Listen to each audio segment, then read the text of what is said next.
नमस्ते दोस्तों, मैं सैफ बोल रहा हूं और आज इस वीडियो में हम जिस लोकसभा सीट की बात कर रहे हैं वो पश्चिम यूपी की बिजनौर लोकसभा सीट है। बिजनौर लोकसभा वेस्ट यूपी के चर्चित सीटों में से एक है। इसकी दो वजह हैं। एक वजह तो यह है कि इस सीट से देश की सियासत के बड़े बड़े दिग्गजों ने चुनाव लड़ा है, वो हम वीडियो में आपको आगे बताएंगे। लेकिन आज के वक्त में इस सीट के चर्चित हो जाने की दूसरी वजह है भाजपा राष्ट्रीय लोकदल का गठबंधन, और इस गठबंधन में यह सीट रालोद के खाते में जाना। इस चर्चित सीट पर सभी दलों ने अपने अपने प्रत्याशी घोषित कर दिए हैं, लेकिन जीत का सेहरा किसके सर बंधेगा, क्या समीकरण होंगे, किसके जीतने के चांस ज्यादा हैं, इस पर बात करने से पहले हम सबसे पहले बिजनौर सीट के इतिहास पर एक नजर डाल लेते हैं। दरअसल बिजनौर देश के ऐतिहासिक शहरों में से गिना जाता है। जिन राजा भरत के नाम पर देश का नाम रखा गया, उनके पिता दुष्यंत और मां शकुंतला की मुलाकात बिजनौर में हुई थी। महात्मा विदुर से लेकर अकबर के नवरत्न अबुल फजल और फैजी का नाता भी बिजनौर से रहा। बिजनौर की खासियत ही यही रही है कि इसने हर किसी को गले लगाया है। यही वजह भी है कि बिजनौर ने सबको संसद में जाने का मौका दिया, फिर चाहे वो किसी पार्टी से रहा हो या इंडिपेंडेंट रहा हो। 1952 और 57 के चुनाव में यहां से कांग्रेस को जीत मिली और 1957 का चुनाव वो था जिसमें बिजनौर से आज तक एकमात्र मुस्लिम सांसद बना था। तब अब्दुल लतीफ ने कांग्रेस के टिकट पर जीत दर्ज की थी। 1962 में निर्दलीय प्रकाशवीर शास्त्री ने जीत दर्ज की, तो 1967, 71 और फिर 74 में फिर कांग्रेस यहां पर काबिज हो गई। 1977 में इस लोकसभा का इतिहास बदलना अब शुरू हो चुका था। इस बार यहां भारतीय लोकदल ने चुनाव जीता, तो 1980 में जनता पार्टी सर्कुलर ने, 1984 में इंदिरा गांधी की हत्या कर दी जाती है। फिर चुनाव होते हैं तो इस सीट पर कांग्रेस ने फिर से कब्जा जमा लिया। सांसद बने गिरधारी लाल। 1985 में गिरधारी लाल की मौत हुई तो उपचुनाव हुए और उपचुनाव में लोकसभा स्पीकर रही मीरा कुमार ने बिहार के दिग्गज नेता रामविलास पासवान को हरा दिया। यही वो चुनाव भी था जिसमें बसपा अध्यक्ष मायावती पहली बार निर्दलीय प्रत्याशी के तौर पर बिजनौर सीट से चुनाव मैदान में थी और वो तीसरे नंबर पर रही थी। 1989 में फिर चुनाव हुए तो मायावती फिर चुनावी मैदान में थी, लेकिन इस बार बसपा के सिंबल पर। लेकिन इस बार चुनाव के रिजल्ट मायावती के हक में रहे और वो पहली बार बिजनौर सीट से जीत करके सांसद बनी। 1991 में फिर चुनाव हुए तो भाजपा के मंगलराम प्रेमी ने मायावती को चुनाव हरा दिया।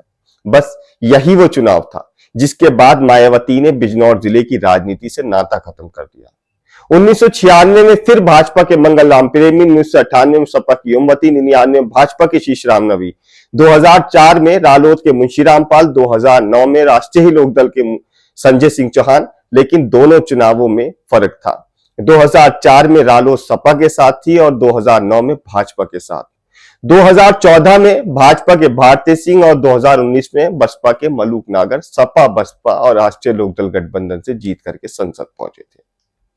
तब बसपा सपा रालोद गठबंधन को 5,61,000 और वहीं भाजपा को 4,91,000 वोट मिले थे। लेकिन इस बार के समीकरण बिल्कुल अलग है। इस बार बसपा अकेले चुनाव लड़ रही है, तो सपा का गठबंधन कांग्रेस के साथ में है और इस गठबंधन में ये सीट सपा के हिस्से में आई है, तो वहीं रालोद और भाजपा भी मिलकर के चुनाव लड़ रहे हैं। इस गठबंधन में सीट राष्ट्रीय लोकदल के खाते में आई है। ऐसे में उम्मीद यही है कि इस बार 4,80,000 से 5 लाख वोटों के बीच में पहुंचने तक इस बार हार जीत जो है वो तय हो जाएगी। दरअसल बिजनौर लोकसभा सीट पर कुल 17 लाख वोटर्स हैं। एक रिपोर्ट के मुताबिक इन 17 लाख में से 6 लाख के आसपास मुस्लिम, 4.5 लाख के लगभग दलित, 1.5 लाख के आसपास जाट, 80,000 के करीब गुर्जर, 60,000 के करीब ब्राह्मण वोट है।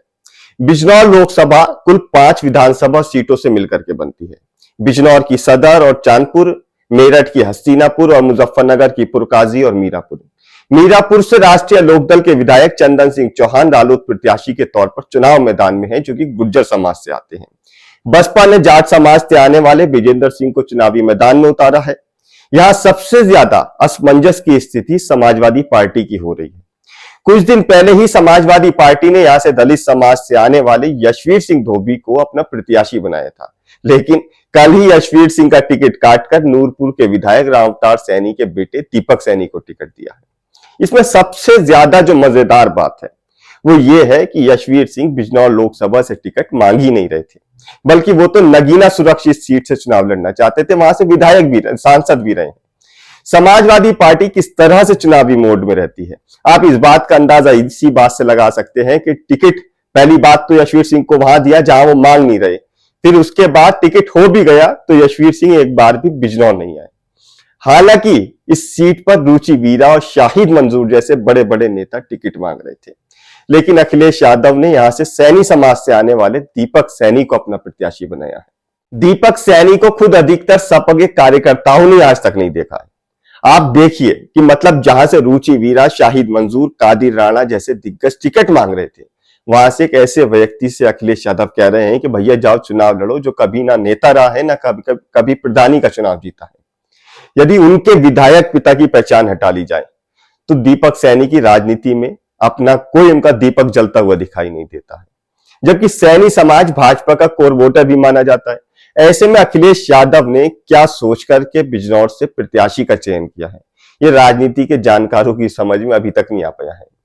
ऐसा लगता है जैसे खुद जानबूझ के वॉक ओवर दिया जा रहा है।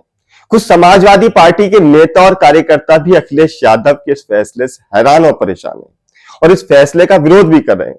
और ये सवाल बनता भी है कि आखिर बिजनौर जैसी अहम सीट पर अखिलेश यादव क्यों कोई मजबूत प्रत्याशी नहीं उतारना चाहते। खैर, टिकट के बाद अब इस सीट से सपा लड़ाई से पूरी तरह से बाहर हो चुकी है और इस सीट की वजह से आसपास की सीटों पर भी सपा को नुकसान होने वाला है, ये बात तय है। दूसरी तरफ भाजपा रालोद गठबंधन से चुनाव लड़ रहे चंदन सिंह चौहान किसी वक्त में अखिलेश यादव के करीबी नेताओं में हुआ करते थे। 2022 के चुनाव में सपा के ही नेता थे, लेकिन मीरापुर सीट रालोद के खाते में चले जाने से रालोद के सिंबल पर ही चुनाव लड़े। अखिलेश यादव का जो भी फैसला हो वो तो वो ही बेहतर समझ सकते हैं, लेकिन उनके इस फैसले ने मुस्लिम समाज को हैरान कर दिया है, क्योंकि सीट पर मुस्लिम समाज की पहली पसंद रुचि वीरा को माना जाता था। सेकुलर छवि की नेता है, पूरे 5 साल चुनावी मोड में रहती है।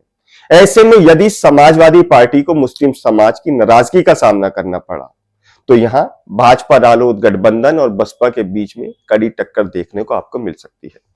बसपा के विजेंद्र सिंह जाट समाज से आते हैं और 4.5 लाख दलित और 1.5 लाख जाट के नारे के साथ चुनाव लड़ रहे हैं। उनके कार्यक्रमों में हालांकि मुसलमानों की संख्या भी अच्छी खासी ठीक ठाक नजर आ रही है।